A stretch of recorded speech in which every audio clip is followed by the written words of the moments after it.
আমি আমার আগের ভিডিওতে কইছিলাম যে এই হারামজাদা নতুন হাউন আঙ্কেল রাজনৈতিক শরণার্থী হিসেবে আবেদন করবে, আর এই আবেদনটা গ্রহণযোগ্য করার পিছনে তহিদ সাহেব আপনার পররাষ্ট্র সচিব জসিমের ভূমিকা আছে। আপনি তো নিজেই স্বীকার করলেন যে তহিদ সাহেব যে হারুনের পরিবার 2 বছর আগে তাদের পাসপোর্ট বদল করেছে। যদি আপনার মন্ত্রণালয় জানে যে হারুনের পরিবার কূটনৈতিক পাসপোর্ট বদলে সাধারণ পাসপোর্ট নিছে, তাহলে আপনার মন্ত্রণালয় এটাও জানতো যে হারুন পলাবে। ধরে নিলাম আপনারা জানতেন না, তাইলে আপনারা নিশ্চয়ই এটা জানতেন যে একজন কূটনৈতিক পলানোর পর তার পাসপোর্ট বাতিল করা হইলে তার রাজনৈতিক শরণার্থী হিসেবে গ্রহণযোগ্য হওয়ার সর্বোচ্চ সুযোগ তৈরি হয়, আর এই সুযোগ তাকে তৈরি করে দিছে আপনার পররাষ্ট্র সচিব হারামজাদা জসিম। দেখেন তহিদ সাহেব, আপনার পলানো রাষ্ট্রদূত ইউনূস স্যারকে অবৈধ কইছে, আমাদের মতো বিপ্লবী জনগণকে সে বলে সন্ত্রাসী আর জঙ্গি, আর এই হারামজাদা হারুনকে কানাডায় থাকার বৈধতা নিশ্চিত করছে এই হারামজাদা জসিম। জসিমেক তো কিছু কইনি, আজকে এডিটর সাহেব ও জাউরা সিল মেরে দেন, আরো মারেন, আরো এটা মারেন। গত 3রা এবং 20 মার্চ আমি পররাষ্ট্র সচিবের ভারতের দালালির কিছু প্রমাণ তুলে ধরছিলাম এবং তার অপসারণের জন্য সরকারকে সময় বেঁধে দিছিলাম। সরকার আমার কথা শোনেনি, সরকার কখনোই আমার কথা শোনে না, শোনে ভুট্টো সাহেবের কথা। এই ভুট্টো সাহেব আর অন্য কেউ না, তিনি আমাদের পররাষ্ট্র উপদেষ্টা তহিদ সাহেব। তিনি ভুট্টো হইলেও পুরোপুরি হইতে পারেন নাই, তিনি বেশ কিছু বিষয়ে ব্যবস্থা নিয়েছেন বলে জানা যায়। আমি 4 নম্বর পেরেক মারিছিলাম আহমি দালাল আর গোপালী মাল BM জামালকে ওরে নিয়া, যে জুলাই বিপ্লব চলাকালীন দুবাইতে পুলিশের কাছে 57 জন প্রবাসীকে ধরাই দিছিলেন। তারা নিয়ে তদন্ত করার জন্য পররাষ্ট্র মন্ত্রণালয়ের সচিব জনাব নজরুল ইসলামকে দায়িত্ব দেওয়া হয়েছে।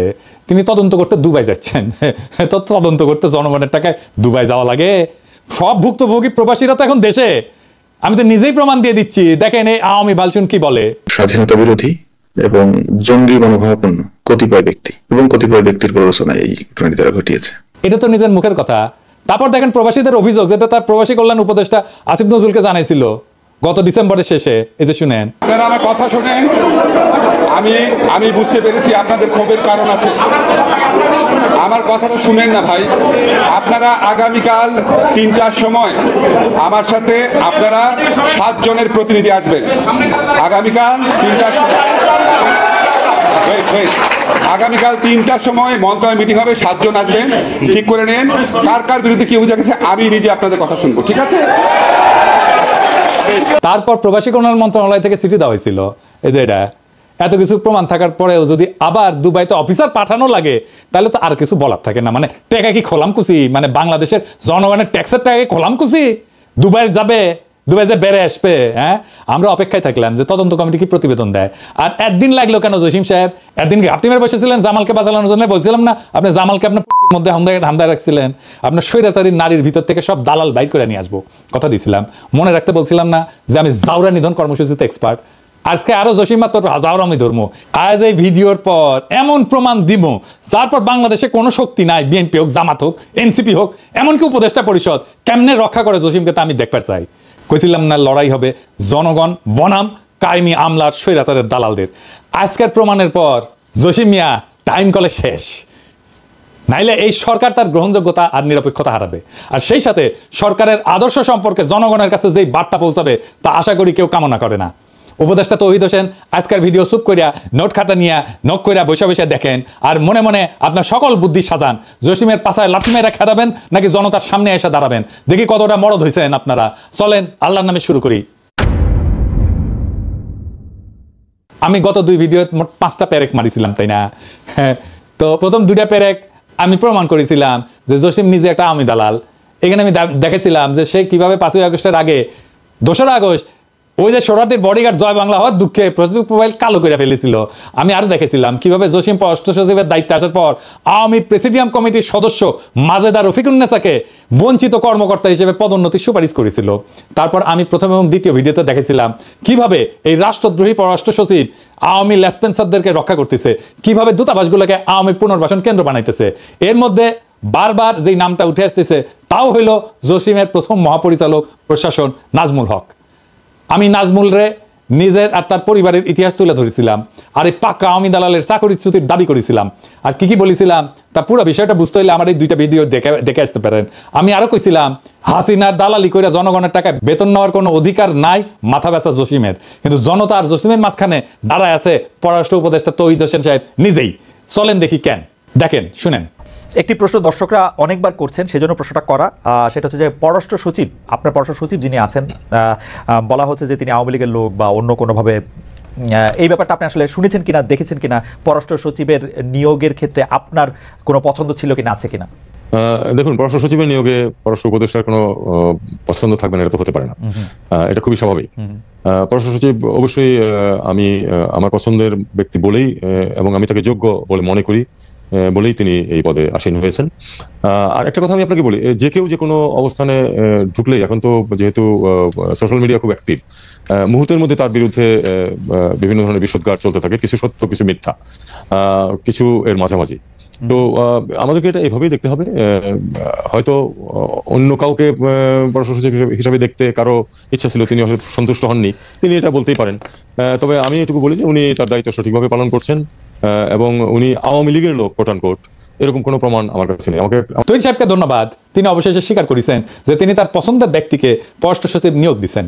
যেখানে বিপ্লবের পর আপনার উচিত ছিল সবচেয়ে যোগ্য ব্যক্তিকে পররাষ্ট্র সচিব হিসেবে নিয়োগ দেওয়া, সেখানে আপনি যে ব্যক্তিকে পছন্দ তারই আপনি নিয়োগ দিচ্ছেন, যা আপনার নৈতিকতাকে প্রশ্নবিদ্ধ করছে যথেষ্ট। আপনি তো শপথ নিয়েছিলেন অনুরাগ বা বিরাগের বশবর্তী হইয়া কোনো সিদ্ধান্ত নেবেন না। পছন্দ মানে তো অনুরাগ, এটা বুঝেন। কোন অবজেক্টিভ ক্রাইটেরিয়া তো আপনি তাকে নিয়োগ দেন নাই। ধরেন তৈরি সাহেব, আপনার বদলে আমি যদি পররাষ্ট্র উপদেষ্টা হইলামই, তাহলে কি আমি মনিকা বেলুচিরে পররাষ্ট্র সচিব বানাতে পারবো? হ্যাঁ, দেবেন বানাতে, আমার তো পছন্দ তারে দেবেন বানাতে। আপনি তো বিএনপি থেকে সুপারিশপ্রাপ্ত উপদেষ্টা, আর নিছেন বিএনপি থেকে সুপারিশে আসা ভারতের কাছে মাথা ব্যথা একজন পররাষ্ট্র সচিবকে। এই সচিব যে কাজ পারে না তার প্রমাণ আগেই দিছি। এই সচিব যে বিপ্লবের পক্ষে অবস্থান নাই তার প্রমাণও করেছি। এই সচিব যে মিথ্যাচারী এবং জুলাইয়ের ন্যারেটিভ করার যোগ্যতা এবং মানসিকতা নাই সেটা আপনাকে প্রমাণ দিছি। আপনি যেহেতু তারা ডিফেন্ড করছেন, তাই ভিডিওতে আমি আপনার প্রত্যেকটা কথা খণ্ডন করব। আমি আবারও প্রমাণ করে দেব যে কেন এবং কিভাবে জসিম ইন্ডিয়া আর আওয়ামী লীগের উদ্দেশ্য বাস্তবায়ন করছে প্রতিনিয়ত। তার আগে চলেন দেখি এই যে তৌহিদ এবং জসিমের পরিচালনায় পররাষ্ট্র মন্ত্রণালয়ের মডেলটা কেমকা। আমি এই সরকারের দায়িত্বে আসার পর থেকে বলে যাচ্ছি যে জেনারেল ওয়াকার ইন্ডিয়ার দালালি করেছে, আর এই কথা আপনাদের বুঝতে সময় লাগলো 7 মাস। এখন প্রমাণ পাচ্ছেন তো, দেখেন ওয়াকারের জন্য মায়া কান্না কাইনতেছে আওয়ামী দালাল হার্পিক মজুমদার। বাংলাদেশ সেনাবাহিনী এখনই তাদের সুবর্ণ সুযোগ যে তাদের এই পোশাক, তাদের এই ডিসিপ্লিন বাহিনীকে যারা প্রশ্নবিদ্ধ করেছে তাদেরকে কঠিন জবাব দেবার। এই 2 টাকার ফকিন্নির বাচ্চারা বাংলাদেশ সেনাবাহিনীকে এইভাবে অপদস্থ করছে, অপমান করছে, এবং একজন বাংলাদেশের নাগরিক হিসেবে প্রতিনিয়ত সেটা সহ্য করছি। কেন সহ্য করব? এখন প্রমাণ পাচ্ছেন তো, যখন দেখেন ওয়াকার বলে যে আওয়ামী লীগ ছাড়া ইনক্লুসিভ নির্বাচন সম্ভব না। ওয়াকার, তৌহিদ আর জসিম একই ভারতের সাজানো দাবার বোর্ডের 2টা ঘোড়া, যাদের লক্ষ্য হইলেও সময় এবং সুযোগ মতো রাজা এবং মন্ত্রীকে ঘায়াল করা। আজকে মেটাফরিক কোনো কথায় যাওয়ার একদম ইচ্ছা নাই, কিন্তু ওয়াকার, তৌহিদ আর জসিম যে এক নীতি দিয়ে চলতেছে তা হইল ভারতের south block model. South block জিনিসটা কি আসেন সেটা বুঝে দেখি। আপনি মাঝে মাঝে শুনবেন সাউথ ব্লক কথাটা। ইন্ডিয়া তার রাষ্ট্র পরিচালনার জন্য কেন্দ্রীয় সরকারের অধীনে থাকা মূল মন্ত্রণালয়গুলোকে 2টা ব্লকে ভাগ করে। নর্থ ব্লক, এই নর্থ ব্লকে থাকে হচ্ছে অর্থ মন্ত্রণালয়, মন্ত্রী পরিষদ, যারা মূলত দেশের আভ্যন্তরীণ বিষয় নিয়ে কাজ করে। আর সাউথ ব্লক, পররাষ্ট্র মন্ত্রণালয় থাকে এখানে, প্রতিরক্ষা মন্ত্রণালয় থাকে এইখানে, অর্থাৎ বিদেশ নীতি এবং প্রতিরক্ষা দেখে সাউথ ব্লক।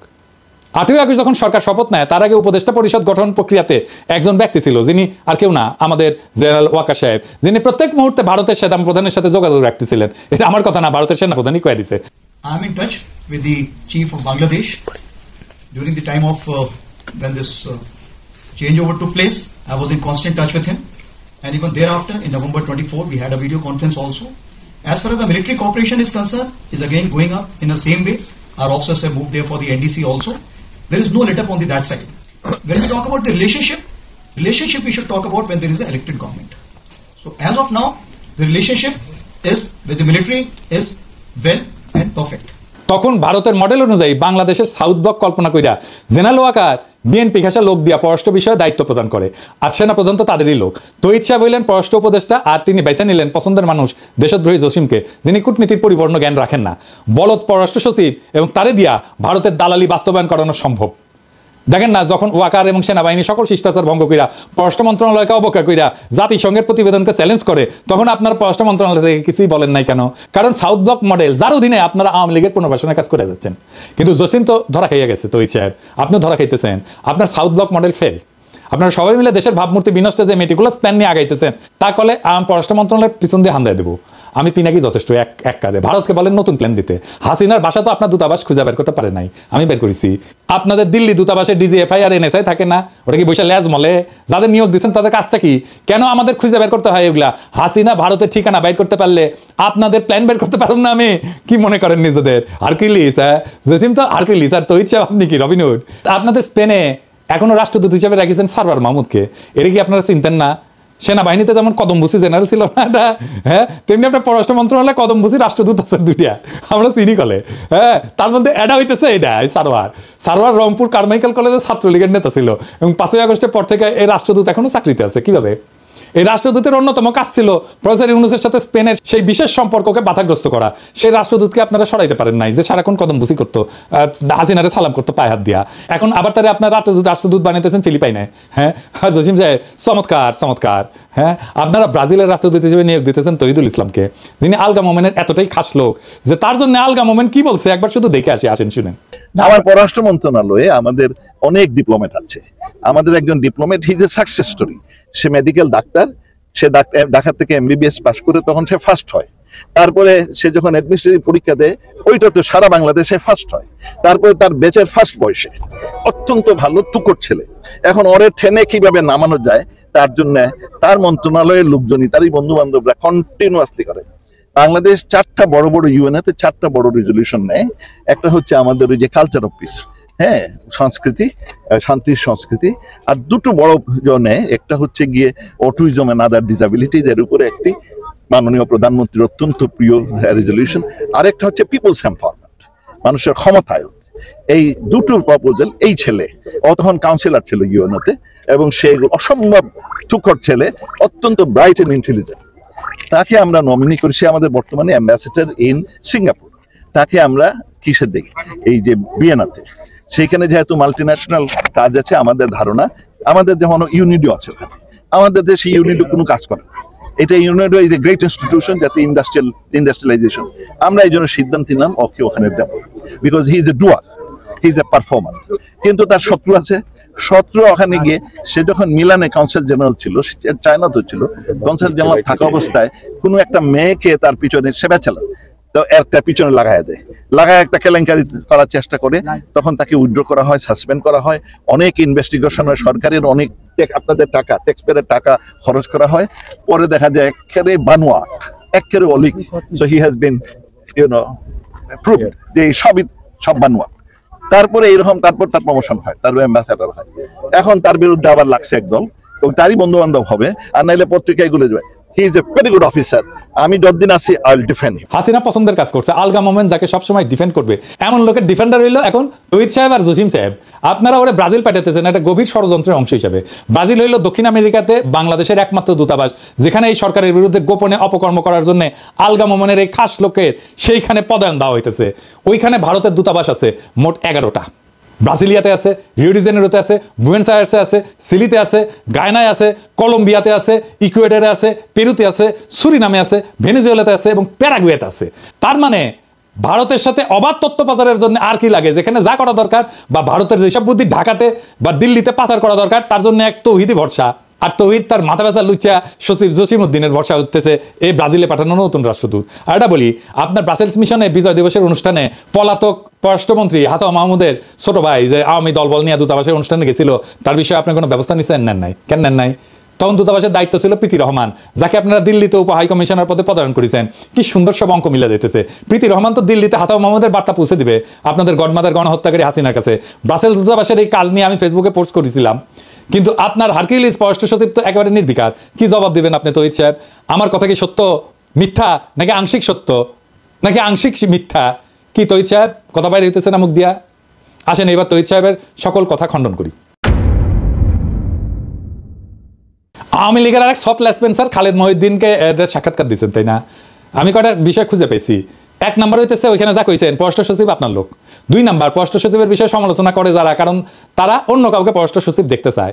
3 নাম্বার পররাষ্ট্র সচিবের বিরুদ্ধে আনা অভিযোগগুলা কিছু সত্য, কিছু মিথ্যা, কিছু আংশিক সত্য আর কিছু আংশিক মিথ্যা। 4 নাম্বার পররাষ্ট্র সচিব ভালো কাজ করছে এবং আপনি তার আওয়ামী সংশ্লিষ্টতার কোনো প্রমাণ পান নাই। চলেন আপনার প্রমাণ দিয়ে আগে শুরু করি। আপনার মন্ত্রণালয়ের ওয়েবসাইট দেখে আসি। চলেন আজকে স্ক্রিনশট দেখাবো না, এইটা সাহেব আপনি একদম লাইভ দেখান ওয়েবসাইটটা, ব্রাউজ করব আর আপনাকে প্রমাণ দিব। এটা মজার কথা বলি তো সাহেব, টেনশন কমবে। ওয়েবসাইট দেখে আমি ভাবিছিলাম যে কোন ওয়েবসাইট ব্যবস্থাপনার দায়িত্ব দিলে এমন কাজ করতে পারে। তাও দেখলাম যে আপনি তো আইসিটি বিভাগ দেখার দায়িত্ব দিচ্ছেন হাসিনার সেরা স্পেন্সার নাজমুলকে। এই নাজমুলকে চাকরিচ্যুত করার জন্য আমি কতবার আপনাদের কইলাম, কিন্তু না, আপনাদের তো ভারতের দালাল লাগবে, তাই না? তো চলেন দেখি তো এই জসিমের স্বৈরাচারী পুনর্বাসন কর্মসূচির মূল কারিগর গত 7 মাস ধরে ওয়েবসাইটে আমাদের জন্য কি ঝুলায় রাখিছে। হ্যাঁ, আর এই যে মুনতাসির, দেখেন এই মুনতাসির হইতেছে ভারতের গণস্বাস্থ্য বিষয়ক পরামর্শক প্রতিষ্ঠানে গ্লোবাল উপদেষ্টা হিসেবে কাজ করিচ্ছে। মুনতাসির, তুমি এটা করবে পারো। এই প্রতিষ্ঠানের জন্ম হয় 2014 সালে, যখন মুনতাসির নয়াদিল্লিতে পদায়িত ছিল। এই মুনতাসির, তুমি তো ব্যবসা প্রশাসনের ছাত্র, গবেষণা করিছো আন্তঃসীমান্ত বাণিজ্য নিয়ে, গণস্বাস্থ্য নিয়ে। তোমার পরামর্শক প্রতিষ্ঠানে তোমার কাজ কি? তুমি তো গণস্বাস্থ্যের কিছু জানো না। তুই এই ছেলের বিষয়ে পুরো অনুসন্ধান চালান, আমি আর আজকে কিছু কইলাম না। কিন্তু সরকারি পদে থেকে এই ছেলে কিভাবে ডিপ্লোমার পরিচয় দিয়া ভারতের মতো দেশের প্রতিষ্ঠানে পরামর্শক হইতে পারে? কে তারে অনুমতি দিল? মন্ত্রণালয় দিছিল? কবে দিছিল? দেখবার চাই একটু। এই খবর আমাদের জানতে হবে তৈরি সাহেব। পররাষ্ট্র মন্ত্রণালয়ে ভারতের প্রতিষ্ঠানের পরামর্শক থাকবে, এটাই জাতি মাইনে নেবে না। আর এইগুলা বাইর করা কি আমার কাজ? তাইলে তো আপনারা বেতন নেন কেন? আবার মুনতাসিরকে পদোন্নতির জন্য সুপারিশ করেছে আপনার সচিব জসিম। আর কত দেখাইতে হবে আপনার তৈরি সাহেব? এইভাবে আপনার পছন্দের পররাষ্ট্র সচিবের ভারত দালালি জনসম্মুখে প্রকাশিত হওয়ার পর আপনি কেমনে চুপ থাকেন? চলেন এবার আপনার এই যে আইসিটি নাজমুলের আইসিটি কার্যক্রম দেখাই। এই জিনিস দেখার পর আপনি কিভাবে নিষ্ক্রিয় থাকবেন তা জাতি জানতে চায়। পররাষ্ট্র মন্ত্রণালয়ের ওয়েবসাইটে গেলে সবার উপরে পাবেন অ্যাবাউট আস, মানে আমাদের সম্পর্কে কথা। সেখানে ঢুকলে আপনারা দেবেন কান্ট্রি প্রোফাইল। এইটা সাহেব উঠে আসেন, এনা দেখি, অর্থাৎ বাংলাদেশের পরিস্থিতি। চলেন দেখি সেখানে কি লেখা আছে। হ্যাঁ, ইংরেজিতে লিখেছে। ইংরেজি যেহেতু লিখেছে তাহলে ঠিকই লিখেছে। আসেন দেখি ইংরেজিতে কি লিখেছে, পড়বে পারি কিনা জানি না। ভাষা আন্দোলন নিয়ে কইছে ল্যাঙ্গুয়েজ মুভমেন্ট, বুঝছাও? The language movement of 1952 to recognize Bangla as a state language may be termed as the first step towards independence. Political and economic deprivation of Bengalis prompted Bangabandhu Sheikh Mujibur Rahman, the father of the nation, to put forward in 1966 his historic 6 points, the Magna Carta, which in effect structured the foundation of East Pakistan's future independence. আমি sure এখন এখন তৈরি সাহেব উঠি একটা গান দিবি, যদি রাত পোয়ালে শোনা যেত বঙ্গবল্টু মরে নাই, আমি মরি নাই, ওইটা দিবে, বুঝছাও? তার মানে শরীর বডিগার্ডকে আপনারা বাংলাদেশের পরিস্থিতিতে তেল মেটতে মেটতে মেটতে মেটতে ঢইলা পড়ে যাইতেছেন, কাজ হয়ে যাইতেছেন, মুজিবের 6 দফাকে মেঘনা ঘাটের সাথে তুলনা করতেছেন। আরো আছে আসেন। Bangabandhu declared a historic public meeting held at Ramna Race Course, renamed Sohrawardi Udyan, on 7 March 1971, attended by around 2 million people. The struggle, this tune, is the struggle for freedom. The struggle, this tune, is the struggle for independence. It was a de facto declaration of independence. এইখানে আপনারা কইতেছেন যে সোহরাওয়ার্দীর bodyguard স্বাধীনতার ঘোষক, যা 7ই মার্চের ভাষণের সময় দিছিলেন, তাই না? হ্যাঁ, এরকম একটা মিথ্যা প্রচার করতে আপনাদের লজ্জা লাগে না? বাংলাদেশের স্বাধীনতার ঘোষক হইলেন শহীদ রাষ্ট্রপতি জিয়াউর রহমান, এবং তিনি বিএনপির প্রতিষ্ঠাতা। যে বিএনপি যারা আপনার মতো বাতিল মানকে পররাষ্ট্র উপদেষ্টা বানাইছে, কেমন লাগে? হ্যাঁ, এখন বিএনপি নেতারা দেশ স্বাধীন হয়েছে, ছাত্ররা স্বাধীন করে দিছে, এখন এটা কি আমাদের দায়িত্ব আপনাদের জন্য ইতিহাস ঠিক করে দিব? আপনারা তো ইতিহাস করতে উপদেষ্টা বসাইছেন, সচিব বসাইছেন, আর তারা ভারতের দালালি করে বাংলাদেশে আওয়ামী পরিস্থিতি প্রচার করতেছে। আরো আছে, ওয়েবসাইটের একদম শেষ হয় নাই। হ্যাঁ, father of the nation Bangabandhu Sheikh Mujibur Rahman was the founder president of Bangladesh. He was subsequently assassinated on 15th of August 1975 by a group of conspirators. অর্থাৎ এইখানে আবারও বলা হচ্ছে সোহরাওয়ার্দীর বডিগার্ড, জাতির পিতা এবং কিছু ষড়যন্ত্রকারী তাকে 1975 সালে 15 আগস্ট হত্যা করেছে। কি আর কমু, আওয়ামী বয়ানের ইতিহাস এখনো ফেরি করিচ্ছে বিএনপির মনোনীত উপদেষ্টা, বিএনপির মনোনীত সচিব। তৈরি সাহেব, আপনার আর আপনার মাথা ব্যথা পররাষ্ট্র সচিব তো রাষ্ট্রদ্রোহী। দাঁড়ান একটু দম নিয়ে নি। আপনাকে এই লেসপেন্সারি দালালি দেখার জন্য 5ই আগস্ট হয়েছিল। আপনার যে ভারতের কাছে দেশ বেচবেন এজন্য ছাত্ররা পান দিছিল। পুরা দেশ চিনে রাখেন জুলাই বিপ্লবের বিপক্ষে শক্তি কারা। পুরা দেশ দেখুক যে জনগণের সামনে আওয়ামী সন্ত্রাস আর গণহত্যাকে ফিরে আনতে কারা কাজ করতেছে। জসিম কইছিল না যে সে ন্যারেটিভ তৈরিতে সফল হয়েছে, জসিমের সফলতার ন্যারেটিভ দেখায় দিলাম। এই তোর সফলতারে হারাম জাদা। হ্যাঁ, এই ওয়েবসাইট হইলো বাংলাদেশকে চেনার, বাংলাদেশ সম্পর্কে জানার মূল ওয়েবসাইট। আমরা যখন কোনো দেশ সম্পর্কে জানতে চাই তখন সবচেয়ে নির্ভরযোগ্য তথ্যের জন্য পেশাজীবীরা সেই দেশের পররাষ্ট্র মন্ত্রণালয়ের ওয়েবসাইট দেখে। আমরা যতই ব্যবসা বাণিজ্য, জাতিসংঘ রিপোর্ট, আন্তর্জাতিক অপরাধ ট্রাইব্যুনাল, স্বৈরাচারের বিচার এই কথাগুলো বলি না কেন, যখন এই বিষয়গুলো বিদেশিরা বিবেচনা করে তখন তারা সরকারের ওয়েবসাইটে থাকা ন্যারেটিভগুলো দেখে। আওয়ামী লীগ কিভাবে নিষিদ্ধ হবে? যদি পররাষ্ট্র মন্ত্রণালয়ের ওয়েবসাইটে বাংলাদেশ পরিচিতি অংশে ফ্যাসিস্ট আওয়ামী লীগের নাম 3 বার উচ্চারিত হয় আর ফ্যাসিস্টের স্লোগান জয় বাংলা লেখা থাকে, এইগুলা হলো আওয়ামী লীগকে নিষিদ্ধের প্রক্রিয়াকে বাধাগ্রস্ত করা আর ফ্যাসিবাদী শাসন কায়েম করার কৌশলী পদক্ষেপ, যা তৌহিদ সাহেব, জসিম সাহেব এই গং মিলে বাস্তবায়ন করছে। কে মির্জা ফখরুল সাহেব, তৌহিদ সাহেব আর জসিম সাহেবকে আপনারা সরাবেন, নাকি আমাদের কিছু করা লাগবে? নাকি স্বাধীনতার এই ইতিহাস আপনাদের কাছে এখন গ্রহণযোগ্য? আপনাদের সামনে এখন অগ্নি পরীক্ষা, জনগণ দেখতেছে। ফখরুল সাহেব, জনাব তারেক রহমান, আপনার বিএনপির রিকমেন্ডেশন দেখেন। আপনারা যদি জসিমকে আর তৌহিদের না সরান তাহলে আমরা বুঝে নেব যে আপনাদের কাছে বাংলাদেশের আসল ইতিহাস কি। জিয়াউর রহমান ব্যতিরেকে বাংলাদেশের স্বাধীনতার যে ইতিহাস তৌহিদ সাহেব, জসিম সাহেব বাংলাদেশের পরিস্থিতি হিসেবে তুলে ধরছে গত 7 মাস ধরে, তো আপনারা মেনে নিচ্ছেন, তাই না? মেনে নিলে কথা নাই, কারণ ক্ষমতার মাখনে আদর্শ পিছলানো কোনো নতুন কিছু না। না হলে আপনাদের প্রতিবাদ দেখতে চাই, অন্যথা আমরাও ভেবে নিব যে বিএনপি এখন আওয়ামী লীগের মুখ্য পুনর্বাসন কর্মকর্তা হিসেবে আপনারা নির্বাচনের পর ক্ষমতা আসলে এই ইতিহাস আমরা বদলাইতে দেবো না, এরকমই থাকবে। এই তো গেল বিএনপির কথা। এবার জুলাই আন্দোলনের অগ্রসৈনিকদের দৃষ্টি আকর্ষণ করছি। তোমরা দেখো যে আবু সাইদের রক্তের ইতিহাস আজ তৌহিদ, জসিম, নাজমুলদের স্বৈরাচারী গ্রাসে পর্যদুস্ত। তোমরা দেখো মুগ্ধর আত্মত্যাগ এখন তৌহিদ, জসিম, নাজমুলদের খুনি হাসিনাকে ফিরে আনার প্রতি বিপ্লব। তোমরা দেখো তোমাদের গড়া ইতিহাস নিয়ে তোমাদের কান্দে চইরা ক্ষমতায় বসা কিছু আওয়ামী দালাল তাদের ভবিষ্যৎ নিশ্চিতের শকুনি হাসি দিচ্ছে। তোমরা দেখো তোমাদের আর নতুন বাংলাদেশের মাঝে বসিয়া ভারতের দালালি করা কিছু হয় না কিভাবে দেশকে উপস্থাপন করতেছে। এই ঘটনা দেখার পর যদি তোমাদের রক্তে আর একটা বিপ্লব টকবক করে ফুটে না ওঠে তাহলে তোমরাও এই জাতির কাছে নিজেদেরকে কলঙ্কিত করবা। এবার তৌহিদ সাহেব আপনার বক্তব্যের 4 দফাতে আসি। প্রথম দফা আপনি বলছেন পররাষ্ট্র সচিব আপনার লোক, তাই তার সব কাজের দায় আপনার, এই ব্যাপারে আপনার দায়িত্ব এড়ানোর কোনো সুযোগ নেই। দ্বিতীয় দফা আপনি বলছেন যে পররাষ্ট্র সচিবের বিষয়ে সমালোচনা আছে, কারণ যারা সমালোচনা করছে তারা অন্য কাউকে পররাষ্ট্র সচিব দেখতে চায়। হ্যাঁ চাই, কোন সমস্যা? এরকম ভারতের দালাল আর বিপ্লবের সাথে বেইমানি করা পররাষ্ট্র সচিবকে কে রাখতে চায়? আপনি ছাড়া। এইরকম ভারতের কাছে মাথা ব্যথা পররাষ্ট্র সচিব কে রাখতে চায়? আপনি রাখতে চান। এরকম হাসিনার আওয়ামী দালাল পররাষ্ট্র সচিবকে রাখতে চায় আপনি। আমি ভাবছিলাম জসিমের প্রতি একটু সদয় হব, গত 4 মাস ধরে ওয়েবসাইট দেখতেছি, শুধরানোর সুযোগ দিছি, কিন্তু আপনার হারকিউলিস জসিম সেই কথা বুঝে নাই। আমি এমনি কথা কই না তৌহিদ সাহেব, জসিমের যেন চাকরি না যায়, মানে পরিবার নিয়ে যেন ঠিক মতো চলতে পারে, সেই জন্য তার প্রতি দয়া করে সব কথা বলি নাই।